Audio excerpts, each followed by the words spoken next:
માવઠાનો માર સહન કરતા અને આપઘાત કરનારા ખેડૂતો પરિવારને મળવા માટે કોંગ્રેસ અધ્યક્ષ રાહુલ ગાંધીએ અમરાવતીની મુલાકાત લીધી। તેમની આ મુલાકાત બાદ પત્રકાર પરિષદ સંબોધતા સમયે રાહુલ ગાંધીએ ભાજપ સરકાર પર આક્ષેપની છડી વરસાવી। તેમણે વધુ એક વખત મોદી સરકારને ઉદ્યોગપતિઓની સરકાર ગણાવી હતી। સાથે જ કોંગ્રેસ હવે વિપક્ષમાં છે ત્યારે પોતાની વિવશતા પણ દર્શાવી હતી।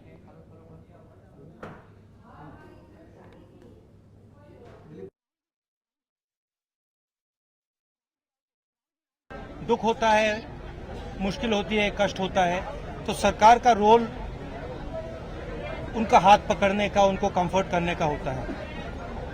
यहाँ किसान को लग रहा है और मजदूर को लग रहा है कि सरकार ने उसको बिल्कुल छोड़ दिया। हम पार्टी की ओर से मदद करने की कोशिश करेंगे। हमारी कैपेसिटी मदद करने की इतनी नहीं है, मगर सचमुच में महाराष्ट्र की सरकार और दिल्ली की सरकार को सिर्फ महाराष्ट्र में नहीं, पूरे देश में वो किसान को और मजदूर को इग्नोर कर रहे हैं। महाराष्ट्र के किसानों को बताना चाहता हूं कि वो होश ना हारें। हम उनके साथ खड़े हैं और उनकी लड़ाई हम लड़ेंगे, उनके साथ हम खड़े रहेंगे, चाहे कुछ भी हो जाए। तो आ समग्र मुद्दे चर्चा करवा जीएसटी साथे जोड़ाया छे कोंग्रेसना अग्रणी प्रवक्ता અને नेता मनीष जोशी, भाजपना अग्रणी नेता डॉक्टर अनिल पटेल और राजकीय विश्लेषक दिलीप गोहिल। आप त्रणનું जीएसटीवी में स्वागत है। सर्वप्रथम मनीषभाई तमने पूछवा मांगीश શું લાગે છે રાહુલ ગાંધી कहीं बदले बदले से अंदाज नजर आते हैं, कारण શું છે એની પાછળનું? રાહુલ जी हमेशा राजनीति में આવ્યા ત્યારથી એમને એક વાત નક્કી કરેલી કે મારે ગરીબો માટે કામ કરવું છે, દલિત પીછા વર્ગના જે લોકો છે એમના માટે કામ કરવું છે અને લોકોના હક અને અધિકાર માટે લડવું છે। અમારી સરકાર હતી, કોંગ્રેસની નેતૃત્વવાળી यूपीए સરકાર હતી, ત્યારે પણ રાહુલજીએ જે લડાઈ લડી એ સત્તા માટે રાજનીતિમાં નથી આવ્યા, પણ સાચા અર્થમાં લોકોને ન્યાય મળે, સાચા લોકોમાં હક અને અધિકાર લોકોના મળે અને એ ખાસ કરીને કચરાયેલા વર્ગના એ લોકો માટેના એ સતત પ્રયત્ન કરે છે। અને સાથોસાથ રાજનીતિમાં સારા લોકો જોડાય, પોઝિટિવ પોલિટિક્સ ઊભું થાય અને એમાં પણ ખાસ કરીને યુવાનો વધુ પોલિટિક્સમાં આવે તે દિશામાં પણ તેમણે વિધિનથી પાર્ટી પકડ્યો, ડેમોક્રેટિક વેલ્યુઝને ડેવલપ કરી અને એમનો લાંબા ગાળાનો ટ્રેક રેકોર્ડ એ સંપૂર્ણપણે છે।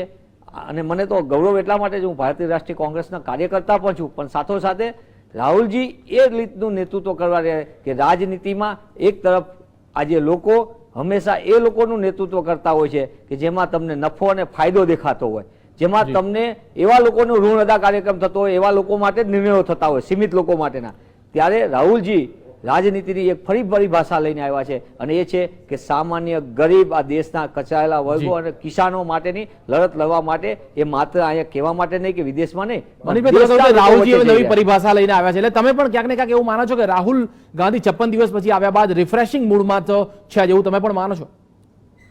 નવી પરિભાષા લઈને આવ્યા છે મનીષભાઈ, इन शॉर्ट તમે પણ માનો છો મનીષભાઈ કે રાહુલ 56 દિવસ પછી રિફ્રેશિંગ મૂડમાં આવ્યા છે? નહીં, એક પણ નિશ્ચિતપણે કહું છું કે હંમેશા રાજનીતિમાં સતત કાર્યક્રમ કર્યા પછી વેકેશન માણસ સમય લે થોડો ગાળો, તો હંમેશા માણસ પોતે એ દિશામાં આગળ આવતા હોય છે, એમાં નથિંગ રોંગ। હું આને ઓલી રીતે નથી, તમામ લોકો આ રીતે લેતા હોય, વ્યક્તિ હોય કે સરકાર બંને એવું થઈ શકે। હા હા, પણ એટલું નિશ્ચિતપણે કહું રાહુલજીનું આ સમયનું જે રીતનું છે એ લડાઈ એમના રાજનીતિના પહેલા દિવસની એન્ટ્રી હતી કે આજના દિવસની હોય, રાજનીતિમાં હંમેશા રાહુલજીએ એ જ વાત કરી છે, એ જ વાત માટે લડ્યા છે જે હક અને અધિકાર સામાન્ય માણસને મળવા જોઈએ। સંવિધાને આપેલા હક અને અધિકાર સુધીની લડત લડવા માટે કચરાયેલા દલિત હોય, કિસાન હોય, તેમના અધિકાર માટે લડે અને જ્યાં જ્યાં લોકોને ન્યાય થાય। રાહુલજી આજ બહુ સરસ મજાનું અમરાવતીની પદયાત્રા દરમિયાન કીધું છે, કિસાનોની જ્યાં જ્યાં સમસ્યા હશે અને કિસાનોને પડતી કોઈ પણ પ્રકારની મુશ્કેલી હશે અને મુશ્કેલીમાં એમની સામેની તમામ લડાઈ લડવા માટે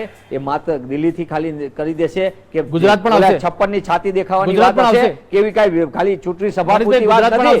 ધીસ ઇઝ કમિટમેન્ટ પોલિટિક્સનું કમિટમેન્ટ જે છે। રાહુલ ગાંધી ગુજરાત આવશે? રાહુલજી સમય આવે જ્યારે પણ કાર્યક્રમ આવશે ત્યારે નિશ્ચિતપણે જીએસટીવીને પણ એ જાણ કરવામાં આવશે અને આપના માધ્યમથી જ લોકો સુધી એ વાત પહોંચે। ખેડૂતોની તકલીફ ગુજરાતમાં પણ છે તો નિશ્ચિતપણે ગુજરાતના ખેડૂતોની અસહ્ય તકલીફ છે, ગુજરાતનો ખેડૂત પરેશાન છે। લાંબા સમયથી એ સ્થિતિની છે. હું અનિલભાઈ ક્યારના રાહ જોઈ રહ્યા છે, મને હસે છે, પણ અનિલભાઈ તમે પણ કહેજો, પછી મારે ઘણું કહેવાનું છે. પણ નિશ્ચિતપણે જ્યારે પણ ગુજરાતની મુલાકાત ગોઠવાય, નિશ્ચિતપણે જીએસટીવી અને અન્ય સમૂહ માધ્યમોને પણ અમે સમયસર જાણ કરશું. ડોક્ટર અનિલભાઈ, તમને પૂછવા માંગી, જે રીતે મનીષભાઈ કહી રહ્યા છે રાહુલ ગાંધી આવશે ભવિષ્યમાં, ગુજરાતમાં પણ ખેડૂતોની તકલીફ તો છે જ, પરંતુ મારે તમને એ પૂછવું છે કે રાહુલ ગાંધી 56 દિવસની રજા પરથી આવ્યા બાદ રિફ્રેશિંગ મૂડમાં હોય એવું નથી લાગતું? તમારું શું માનવું છે? વિશાલભાઈ, મને એવું લાગે છે કે જે રીતે મનીષભાઈએ કીધું કે રાહુલ ગાંધી ગરીબોની પરિભાષા સમજવા માટે લોકોની વચ્ચે જઈ રહ્યા છે. મને આનંદ એ વાતનો છે કે આટલા વર્ષની રાજનીતિક ઇતિહાસ પછી, ઉંમર તો એમની 48 વર્ષ છે, અને હવે એ ગરીબોની ભાષા શીખવા માટેનો પ્રયત્ન કરી રહ્યા છે. લર્નિંગ પ્રોસેસ છે. બીજો આપણે પ્રશ્ન પૂછ્યો રાહુલ ગાંધીનો અજ્ઞાતવાસ. મને એવું લાગે છે કે આ યુવરાજ છે, આપના જે શરૂઆતના રિપ્રેઝન્ટેશનમાં વાત થઈ, અને આ યુવરાજ એ મને લાગે છે કે મહારાજાઓના જે યુવરાજ હતા, જ્યારે મૂડ આવે ત્યારે જતા રહેવું, એ રીતે અજ્ઞાતવાસમાં જતા રહેવું, ક્યાંક ગુમ થઈ જવું, એટલે કદાચ હજુ એમના સબકોન્શિયસ માઇન્ડમાં એ રાજા મહારાજાઓના એક પરિવાર, જે રાજા મહારાજા તરીકે આ દેશમાં રાજ કરતો હતો, એના એક યુવરાજ તરીકેનું એ એમનું નીકળ્યું નથી. નંબર 3, મને લાગે છે કે આ પ્રકારના કોસ્મેટિક ડ્રેસિંગ કરવાનો કોઈ અર્થ નથી. સાચા અર્થમાં જો 56 દિવસનું ચિંતન કરવાનું હોય તો એ આ દેશની પ્રજાની વચ્ચે જઈને ચિંતન કરવાની જરૂર છે, અને પ્રજાની વચ્ચે જઈને જો પરિભ્રમણ કરો તો એ ચિંતનનો સાચો ઉપાય થવાનો છે ને તમને. રાહુલ ગાંધી પ્રજાની વચ્ચે જઈ રહ્યા છે. રાહુલજી, અનિલભાઈ, રાહુલ ગાંધી પ્રજાની વચ્ચે એમ થતું હશે કે જે 10 વર્ષની અંદર જે મને કહેવા દો વિશાલભાઈ કે જે 10 વર્ષ એમની સરકાર હતી, અને જ્યાં મહારાષ્ટ્રમાં ગયા, આંધ્રમાં, વિદર્ભમાં, આ બધા જગ્યાએ જે પ્રકારે કિસાનોએ આટલા મોટી સંખ્યામાં આટલા વર્ષોથી આપઘાત કરતા હતા, મને લાગે છે કે આ 10 વર્ષ દરમિયાન અમે આવું કોઈ પણ પ્રકારનું આત્મજ્ઞાન ન લાદ્યું. પણ જે દેશની પ્રજાએ એમને પછડાટ આપી, કોંગ્રેસ નામશેષ થઈ ગઈ, અને કોંગ્રેસ નેસ્તનાબૂદ થઈ, એટલે એક તો એમને કોંગ્રેસનો જીવ આપવો છે, બીજું એમને વ્યક્તિગત રીતે પાર્ટીના પ્રમુખ થવું છે. એટલે કોંગ્રેસના જે સિનિયર નેતાઓ છે, એ સિનિયર નેતાઓને પોતે મજબૂત નેતૃત્વ આપી શકે છે, આવું એક દર્શાવવા માટે એક પ્રકારનો એમનો આ પ્રયત્ન છે. અને હું લોકશાહીમાં કદાચ જો વિપક્ષ મજબૂત હોય તો એને આવકારીશ, અમારી પાર્ટી પણ એને આવકારે છે. પરંતુ રાહુલ ગાંધી જે પ્રકારે ભારત ભ્રમણ કરવા નીકળ્યા છે, મને લાગે છે કે એ ભૂલી ગયા છે કે મહાત્મા ગાંધી જ્યારે આફ્રિકાથી આવ્યા હતા અને ભારત ભ્રમણ કરવા નીકળ્યા હતા, ત્યારે એ સિમ્બોલિક ભ્રમણ નહોતું કર્યું. એમણે ક્યાંક ગરીબોને જોઈને પોતરી પહેરી હતી, કલકત્તા બાજુ ગયા ત્યારે. તો એ ક્યારેક 3rd ક્લાસના ડબ્બામાં જાય, ફરી પાછું ચાર્ટર પ્લેનમાં ફર્યા કરે. તો આ રીતે ભારત ભ્રમણ અને મહાત્મા ગાંધીજીના સિદ્ધાંત પર જો આગળ વધવું હોય તો આ રીતે ન થઈ શકે. એમણે ગરીબોની વચ્ચે જવાની જરૂર છે. આપણને ખબર છે કે 4-5 વર્ષ પહેલા જ આ જે અમરાવતીમાં એક ગરીબની ઝોપડીમાં જઈને ખાધું પીધું, એ જ રીતે યુપી કે બિહારમાં કર્યું. પરંતુ આ સિમ્બોલિક કાર્યક્રમોથી આ દેશની જનતાના જે પ્રશ્નો છે, આ દેશની જનતાની જે સમસ્યા છે, એ ખબર પડવાની નથી. અને ખબર પણ પડે તેનો ઉપાય શું છે, એ ઉપાય એમને ક્યારેય સમજ પડવાની નથી. કારણ કે આ દેશની જનતાની સમસ્યા સાથે એમણે જોડાવાની જરૂર છે. એટલે મારી દ્રષ્ટિએ રાહુલ ગાંધીનું આ પગલું આવકારદાયક છે લોકશાહીની રીતે, પરંતુ એ આ સિમ્બોલિક પ્રયત્નના બદલે આ બીજી ભાષામાં જે કહેવાય ને કે ફિલ્મી અદાની રીતે કામ કરવાના બદલે એમણે સાચા અર્થમાં લોકોની વચ્ચે જવાની જરૂર છે. અને પહેલા તો એમણે શોધી નાખવાની જરૂર છે કે વિદર્ભમાં અને આંધ્રમાં જે આપણી 15-15 વર્ષ સરકાર રહી, ત્યાં આપણે શું કર્યું, આપણે શું કરવા જેવું હતું, શું ન કરી શક્યા, અને એના સજેશન આવે અને વડાપ્રધાનશ્રીને એ સજેશન બતાવે. પરંતુ જ્યારે બજેટ સત્ર જેવું ઇમ્પોર્ટન્ટ સત્ર હોય અને 56 દિવસ ગુમ થઈ જાય, અજ્ઞાતવાસને જતા રહે, એનાથી આ દેશના સમસ્યાઓની જે ચર્ચા આ દેશનું સંસદીય પ્લેટફોર્મ છે. આગ લાગે ત્યારે કૂવો ખોદો, અને બીજી તરફ એવું પણ કહી શકાય કે જાગ્યા ત્યારથી સવાર. પરિભ્રમણની વાત કરીએ તો ભારત ભ્રમણ રાહુલ ગાંધી કરી રહ્યા છે, વિદેશ ભ્રમણ નરેન્દ્ર મોદી કરી રહ્યા છે. દિલીપભાઈ, તમને પૂછવા માંગીએ, સમગ્ર મુદ્દા ઉભા થયા છે. રાહુલ 56 દિવસ પછી જાણે કે નવા જ ફોર્સ સાથે રિફ્રેશિંગ મોડમાં આવી ગયા છે. તમને શું લાગે છે, આ જ વસ્તુ એમની સરકાર વખતે પણ કરી શક્યા હોત, જે નથી કર્યું અને અત્યારે કરી રહ્યા છે? બંનેમાં ફરક જોવા મળી રહ્યો છે. જે મુદ્દા અત્યારે ઉઠાવી રહ્યા છે, એ જ વસ્તુ ટ્રેનમાં જવાની વાત હોય કે કોઈના ઘરે જવાની વાત હોય કે ખેડૂતોને મળવાની વાત હોય, તેમના સમયમાં પણ આ પ્રકારની સમસ્યાઓ હતી. તે વખતે ના ગયા અને બીજેપીની અત્યારે સરકાર છે, યુપીએની સરકાર નથી ત્યારે જઈ રહ્યા છે. ક્યાંક ને ક્યાંક આ જુદું ચિત્ર ઊભું કરી રહ્યું છે. ભલે પોતાની સરકાર હોય કે ન હોય, જ્યારે પણ જાય એ આવકાર, અનિલભાઈએ કહ્યું તો હું પણ એમ જ કહીશ કે આવકારદાયક છે, એટલા માટે કે લોકશાહીમાં વિપક્ષ જેટલો વધારે મજબૂત હોય, શાસક પક્ષ કરતાં પણ વિપક્ષ વધારે મજબૂત હોય એ વધારે આવકારદાયક છે. કોંગ્રેસ જ્યારે એક મેઇન રાષ્ટ્રીય પાર્ટી ગણાતી એ વખતે આપણે ખ્યાલ છે બીજેપીને આપણે ખાસા વખાણ કરતા હતા એક વિપક્ષના નેતા તરીકે. એ પછી જે સ્થિતિ ઊભી થઈ છે એમાં વિપક્ષની જે ખાલી જગ્યા ઊભી થઈ કોણ ભરશે એ સૌથી મોટી એક સવાલ આવીને ઊભો રહ્યો છે. આમ આદમી પાર્ટી ભરી દેશે, જનતા પરિવાર જે 6 જણા ભેગા થયા છે એ લોકો ભરી દેશે, કે પછી પશ્ચિમ બંગાળમાં મમતા બેનર્જીએ હમણાં કમબેક કર્યું છે અને ખાસી મોટી સંખ્યામાં જિલ્લા પંચાયતમાં અને પ્રાદેશિક જે પંચાયતોની ચૂંટણી છે એમાં સારો દેખાવ કર્યો છે, એ વિપક્ષની ભૂમિકા કરી શકશે, કે અન્ય કેટલાક રાજ્યો છે, ઓરિસ્સા છે, કે એમાં જ્યાં પ્રાદેશિક પક્ષો હજી પણ મજબૂતીથી ઊભા રહ્યા છે, એમાંથી કયો એક એવો રાષ્ટ્રીય કક્ષાએ વિપક્ષ ઊભો થશે એ જાણવામાં ભારતના નાગરિકોને રસ છે. કારણ કે અત્યારે જે પરિસ્થિતિ છે પ્રમાણે લાંબો સમય સુધી ભારતીય જનતા પક્ષ છે એક રાષ્ટ્રીય ધરી તરીકે રહેવાનો છે. એ સંજોગોમાં રાહુલ ગાંધી જે પણ સ્ટાઇલથી મુદ્દા ઊભા કરતા હોય એ જરૂરી છે. એ સંદર્ભમાં એમને આપણે આવકાર કરી શકીએ, પણ એમણે સ્ટાઇલ થોડીક અલગ કરી હોય તો કરી શકાય. કારણ કે આ જ રીતે એમણે પ્રવાસ કરવાની કોશિશ કરી હતી, ખેડૂતોને મળવાની કોશિશ કરી હતી, એ સ્ટાઇલ એમની જૂની અને જાણીતી છે, એમાં પણ કંઈ ખોટું નથી, એ પણ સારી જ વસ્તુ છે. પણ એમાં પણ કંઈક વધારે સારી રીતે લાવી શકે, કાર્યક્રમોમાં કંઈક કલ્પનાશીલતા લાવી શકે. આપણે યાદ છે બીજેપી વિપક્ષ તરીકે બહુ કલ્પનાશીલ કાર્યક્રમો આપતો હતો. આપણી અપેક્ષા એ પણ છે કે વિપક્ષ તરીકે એવા વધારે કલ્પનાશીલ કાર્યક્રમો પણ કોંગ્રેસ પણ આપે, અન્ય વિપક્ષ લોકો પણ આપે. જી મનીષભાઈ, શું કહેશો? હમણાં અનિલભાઈ સાથે ચર્ચા કરતા હતા, તમે પણ સાંભળ્યું કે આ એમનો કહેવાનો ભાવ ક્યાંક ને ક્યાંક મને એવો લાગ્યો કે આ જે છે સમગ્ર એક ટાઈપનો ફેબ્રિકેટેડ પ્રચાર છે. જે વસ્તુ એમની સરકારમાં ના કર્યું હવે પોતે કરવા નીકળ્યા છે, અને આ એક ફેબ્રિકેટેડ મેકઅપ વાળો આખો પ્રચાર છે, મેકઅપ વાળો આખો ચહેરો છે રાહુલ ગાંધીનો 56 દિવસ બાદનો. 56 નો આંકડો એક બહુ સરસ મજાનો આંકડો છે. જી, ચૂંટણીની સભાઓમાં 56 ની છાતી બહુ ગાઈ હતી, અને એ ફેબ્રિકેટેડ હતી, સાચી હતી. એ દેશની જનતા 9 મહિનામાં જોઈ રહી છે, અને દેશની લોકોનો ભ્રમ કેવો તૂટી પડ્યો એ પણ જોયો. મને અનિલભાઈની એક વાત બહુ ગમી. વિદર્ભમાં એમને શું કર્યું, વચ્ચે એમને ચાર્ટર પ્લેનની વાત લાવ્યા, કારણ કે એમના સાહેબ ચાર્ટર પ્લેન સિવાય ક્યાંય ફેર્યા જ નથી, એટલે એમને ખબર જ ન હોય આ વાતની.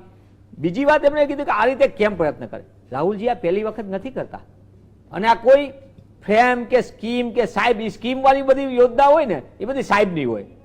રાહુલજીને એવી કોઈ સ્કીમ કરવાની એટલા માટે જરૂર નથી. રાહુલજીએ સત્તા મેળવી હતી તો આ દેશના લોકતંત્રમાં 2004માં ઇન્ડિયા સાઇનિંગનો ફૂગો ફૂટી ગયો. ત્યારબાદ 2004-2009માં દેશની જનતાએ કોંગ્રેસને શ્રીમતી સોનિયા ગાંધીના નેતૃત્વની અંદર આ દેશને અમને બહુમત આપેલો. અમે કોઈ બાબતની ઓલી નથી. રાહુલજીને વારંવાર કહેવામાં આવ્યું તો એમને સત્તાંગત સ્વીકારી, અને એના કારણે જ હું તમને કહું છું કે આજની વાત નથી. રાહુલજી જ્યાંથી આવ્યા, મનરેગા યોજના આ દેશના સામાન્ય માણસને, આ દેશ ગૌરવવંતી કે વિશ્વની સૌથી મોટી રોજગાર આપતી યોજના, એના માટેનું સૌથી મોટું કોઈનું યોગદાન હોય આ દેશ માટે તો એ રાહુલજીના નેતૃત્વની અંદર એમને ફોર્સફુલી કીધું કે કેમ સીમિત લોકો માટે પાયલોટ પ્રોજેક્ટ રાખો. દિલીપભાઈ, આપ તો પોલિટિકલ એક્સપર્ટ છો, તમે કહેતા હશો, ઘણી વખત જોતા હશો કે સીમિત જિલ્લાઓમાં પહેલા પાયલોટ પ્રોજેક્ટ લાગ્યો, પછી દેશના તમામ જિલ્લાઓમાં મનરેગા યોજના લાગુ કરવામાં આવી, અને ત્યારબાદ તમને યાદ હશે કે ઓરિસ્સાની અંદર વેદાંતા પ્રોજેક્ટ થતો હતો. ત્યાં ગયા રાહુલજી, અને રાહુલજીએ કીધું કે એના માટે મારે જે કરવું પડે કરવું, મારે એ આદિવાસીઓને એમના હક ન છીનવાય, એમનું પુનઃવસન થવું જોઈએ, એનું પુનઃસ્થાપન થવું જોઈએ. અમે ઉદ્યોગ ગૃહોના વિરોધી નથી. ઉદ્યોગ સ્થપાય, લોકોની રોજગારી મળે એ આવકારદાયક છે, પણ એ કોઈના ભોગે નહીં, કોઈના અસ્તિત્વના ભોગે નહીં. અમે શેની વાત કરી? આ દેશમાં લડાઈ બે પ્રકારની છે. રાહુલજી આજ કરી રહ્યા છે કોઈ બીજાનો નથી. કેટલાય લોકોના મનમાં પેટમાં ઝેર લેવાય છે. રાહુલજી કેમ આવ્યા? નહીં, હું તમને વિશાલભાઈ મારી વાત પૂરી કરી. આ બહુ અગત્યની વાત. આ વિચારધારાની લડાઈ છે. એક તરફ અંબાણી, અદાણી ને એના માટેની કોર્પોરેટ લોબીઓ લડી રહી છે, અને બીજી બાજુ આજે દેશના સામાન્ય માણસના હક અને અધિકાર માટે રાહુલજી નીકળ્યા છે. ત્યારે રાહુલજીને આવવાની વાત, રાહુલજી ક્યાં છે, રાહુલજી ક્યારે આવશે? કારણ કે તમામ કોર્પોરેટ લોબીને ચિંતા હતી રાહુલજી આવશે તો શેની વાત લઈને આવશે? ગરીબોની વાત લઈને આવશે તો સીધું પેટમાં જે. રાહુલજી કોની વાત લઈને આવશે? જે લોકો ઉદ્યોગ ગૃહો, આ દેશના કુદરતી સંસાધનોને લૂંટ ચલાવી રહ્યા છે, અને જે સાહેબ ઉદ્યોગપતિઓના સહારે માર્કેટિંગ કરીને કરોડો રૂપિયાનું ઋણ અદા કરવાનું છે. એ સાહેબ આ તિજોરી લૂંટાવવા માટે જે કામ કરશે ત્યારે રાહુલજી એમનું ઓબ્જેક્શન લીધું. રાહુલજી સામેની લડાઈ બીજી કોઈ નથી, આ વિચારધારા લડાઈ દેશના સામાન્ય માણસ માટે જ્યારે રાહુલજી નીકળ્યા છે ત્યારે હું સમજી શકું છું એમની સ્થિતિ. કેપિટાલિસ્ટોની સરકારે શું કરવા માંગે છે, પણ હું તમને નિશ્ચિતપણે કહું છું આ પ્રોગ્રામ આજનો નથી. રાહુલજી લડશે અને એ લોકોને આ દેશની સંસાધનો જેના લોકો માટેના છે એ હક અને અધિકાર આપીને રહેશે. અને જે લૂંટના માટેના જે લોકો તૈયાર કરીને પ્રોજેક્ટો બેઠા છે એમને કોઈ પણ સંજોગોની અંદર એમાં ફાવવા નહીં દેવામાં આવે. આ દેશના સામાન્ય માણસના સંસાધનો ઉપરનો અધિકાર છે, નહીં કે સીમિત કોર્પોરેટાલિસ્ટનો. સાહેબ માટે ચિંતા છે અને સાહેબના સાથે સંકળાયેલા લોકોની તમામની ચિંતા છે કે સાલું ઋણ અદા કાર્યક્રમ કરવો કેવી રીતે. રાહુલ ગાંધી ભારત ભ્રમણ કરી રહ્યા છે દેશવાસીઓ માટે, નરેન્દ્ર મોદી વિદેશ ભ્રમણ કરી રહ્યા છે, એ પ્રકારની પણ ટિપ્પણી થઈ રહી છે. શું કહેશો અનિલભાઈ? કોના માટે આ એડી ચોટીનું જમીન સંપાદનનું બિલ કેમ પાસ કરવા માટે? તમે મને એ તો કહો, એક ભારતીય જનતા પાર્ટીના નેતા એવું કે જમીન સંપાદન બિલ આ દેશના ખેડૂત માટે હોય તો હું અત્યારે જ કહું છું. જી બોલો. જીએસટી ના માધ્યમથી કહું છું. જે રીતે મનરેગા અને બીજી બધી યોજનાઓની વાત કરી, મારે મનીષભાઈને એ કહેવું છે કે મનરેગા ને બધી યોજના રાહુલ ગાંધીના સિરે બધી સક્સેસફુલ સ્ટોરી આપ મૂકી રહ્યા છો, તો શું આ દેશને જે નેતૃત્વ પૂરું પાડતા હતા મનમોહનસિંહજી વડાપ્રધાન હતા તો એમણે શું કર્યું? મને ખબર છે એમની પાછળ જે રિમોટ કંટ્રોલ સોનિયાજીનો હતો એમણે શું કર્યું? જી જી જી. નંબર 2, જે પ્રકારે મનીષભાઈએ કૌભાંડોની વાત કરે છે, મને લાગે છે કે એમનો 10 વર્ષનો ઇતિહાસ એમને યાદ આવી રહ્યો છે. ઉદ્યોગપતિઓ સાથેનો જે કોલસાનું કૌભાંડ હતું, ગુજરાત મોડેલ કૌભાંડ હતા. મૂળ કોંગ્રેસ અબક થઈ ગઈ છે કે ભાઈ 11 મહિનાના શાસન પછી આ સરકારની સામે એક કૌભાંડ આવ્યું નથી. 14,000 કરોડનું કૌભાંડ અત્યારે ચમકી રહ્યું છે દેશના મેઇન ન્યૂઝપેપરમાં. એટલે મારા મિત્ર મનીષભાઈ એમના સ્વભાવથી વિપરીત જયારે હું વાત કરતો હોઈશ ત્યારે આજે બોલ કરશે, સાંભળશે જ નહીં, કારણ કે એમની પાસે કોઈ મુદ્દા નથી. મનીષભાઈને વિનંતી કરવી છે, આપણા ત્યાં દેશમાં એક સંસ્થા છે, દેશમાં એક સંસ્થા છે NCAER, national commission of applied economic research. એ દર 3 વર્ષે આ દેશના જુદા જુદા વિષયો ઉપર રિસર્ચ કરતી હોય છે. મનીષભાઈ, આપના રાહુલ ગાંધી, આપના મનમોહન સિંઘે 3 વર્ષ પહેલા જે રિસર્ચ થઈ હતી અને એ રિસર્ચ દેશના સદનસીબે ખેડૂતો ઉપર થઈ હતી. એ રિસર્ચનો જે રિપોર્ટ આવ્યો ને, એ રિપોર્ટ આપણે રાહુલ ગાંધીએ જો વાંચ્યો હોત તો કોંગ્રેસની આ દશા ગઈ લોકસભામાં ન થઈ હોત. રાહુલ ગાંધી આજે પદયાત્રા કરવા ન નીકળવું પડ્યું હોત. એ રિસર્ચમાં કહ્યું છે કે આ દેશમાં 52% કરતા વધુ નાના અને માર્જિનલ ખેડૂતો છે. એ રિસર્ચમાં કહ્યું છે જે તે વખતે આ દેશના ખેડૂતોની વાર્ષિક ઇન્કમ ટોટલ 27,000 ઉપજ છે અને એમાં 15,000નો ખર્ચ થાય છે. આ ખેડૂતોની સમસ્યામાં એને કેવી રીતે ઉગાડવા, કેવી રીતે ખેડૂત જે નાના 1 વીઘા 2 વીઘાના ખેતરો છે એમાં કેવી રીતે વધુ પાક એને મળે, સાયન્ટિફિક રીતે કેવી રીતે મદદ કરવી, એના સોઇલ કાર્ડ જે રીતે ગુજરાતમાં આપે અને કેવી રીતે એનું ઇરિગેશન કેવી રીતે કરવું.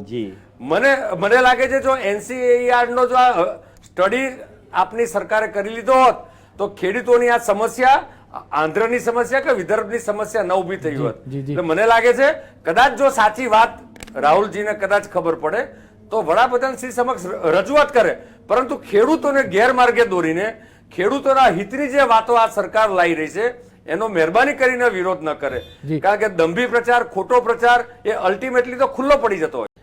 રાહુલનું જે નવું રૂપ છે ક્યાંક ને ક્યાંક ભાજપને કાંટે કી ટક્કર તો આપી જ રહ્યું છે. જે નવા ગટકડા કરી રહ્યા છે, એ મંદિરની મુલાકાત હોય, ખેડૂતોની મુલાકાત હોય કે પછી મંદિરની મુલાકાત હોય, આ તમામ જે ગટકડા કહો કે પછી એક સ્ટ્રેટેજી કહો, બીજેપીને કાંટે કી ટક્કર તો આપી જ રહ્યા છે આ સ્ટ્રેટેજી. શું કહેશો? બિલકુલ, એટલે આ મુદ્દો એવો છે આપણા દેશમાં, તમે ખેડૂતો, ગરીબો અને કામદારોની વાત કરો અથવા તો ધાર્મિક દર્શન મેં જાઓ, ચાદર મોકલો અથવા તો દર્શને જે આવો પદયાત્રા કરો, એનું મહાત્મ્ય આપણા દેશમાં બહુ છે. પણ આજનું જે રાજકારણ પલટાયું છે ને એ બી બહુ એના બહુ વિચાર કરવા જેવો છે.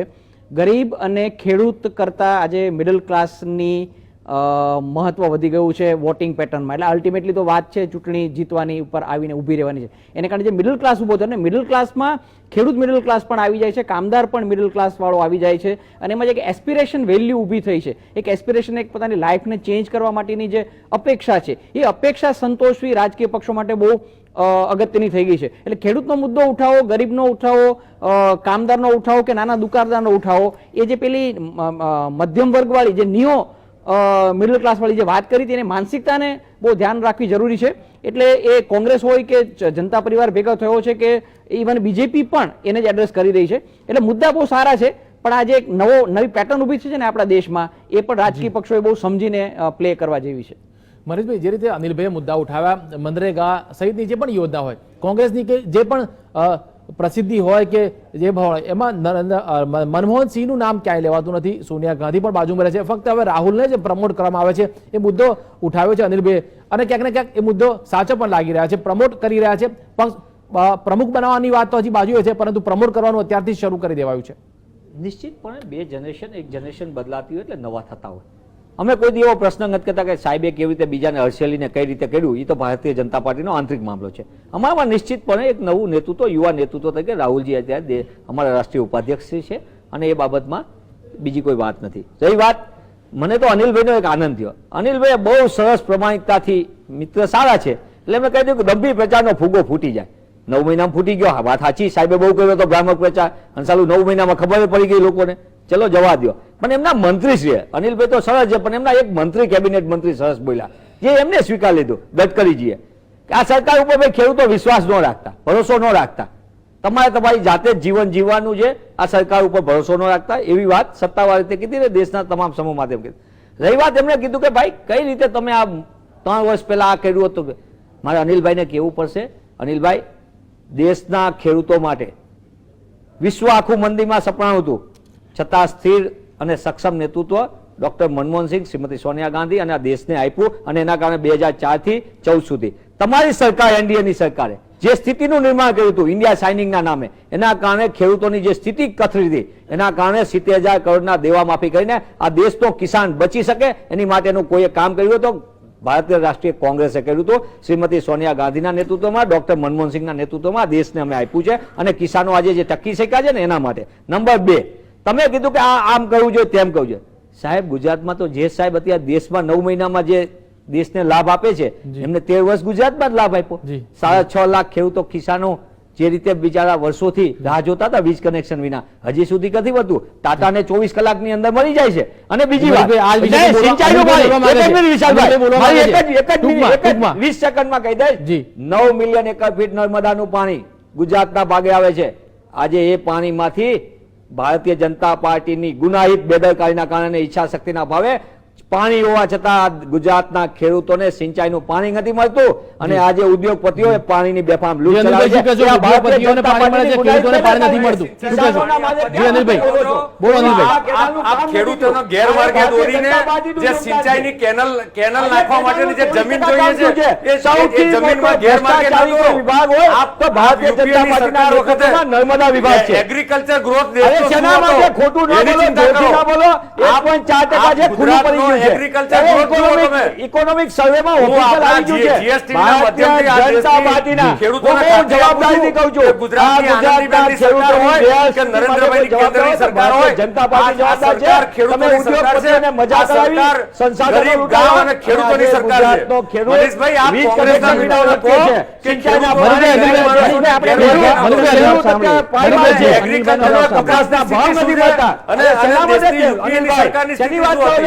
કે મહેરબાની કરીને એક બાજુ નર્મદાના પાણી આપવાની વાત કરો છો, અને બીજી તરફ એ ખેડૂતોને ગેરમાર્ગે દોરો છો. ભારતીય જનતા પાર્ટીના ગુજરાતના ખેડૂતોને સિંચાઈનું પાણી નથી મળતું, એની જવાબદારી લઉં છું. તમારી સરકારમાં તાકાત હોય તો સાબિત કરે, જીએસટીના માધ્યમથી પાણી હોવા છતાં કેમ પાણી નથી મળતું. આવનારા સમયમાં લોકો ખાતરી છે કે પીવાના પાણીના તરવરે છે. 8,000 ગામોમાં પીવાનું પાણી નથી. તમે મને યાદ કરશો, 44 ની 4 સીટો થવાની છે. પીવાનું પાણી નથી મળતું, રાહુલને કારણે કોંગ્રેસમાં હવે પૂર્ણ આવી ગઈ છે. રાહુલને આવવાને કારણે 56 દિવસની રજા વીત્યા બાદ રાહુલ જે આવ્યા છે, ક્યાંક ને ક્યાંક નવા જોશ સાથે આવ્યા છે, અને રાહુલ હવે પક્ષમાં પણ ક્યાંક ને ક્યાંક જોશ પૂરી રહ્યા છે, અને એમણે ઉઠાવેલા મુદ્દાને કારણે જે સત્તા પક્ષ છે એને ક્યાંક ને ક્યાંક તકલીફ તો જરૂર થઈ રહી છે, અને કદાચ હજી પણ જાગૃત સત્તા પક્ષ નહીં થાય અને એ મુદ્દા પર ધ્યાન નહીં આપે તો આગામી દિવસોમાં પણ તકલીફ જરૂરથી થશે. આ સમગ્ર મુદ્દે ચર્ચામાં જોડાવા બદલ આપ ત્રણેય મહાનુભાવોનો ખૂબ ખૂબ આભાર. વધુ સમાચાર માટે જોતા રહો GSTV. નમસ્કાર.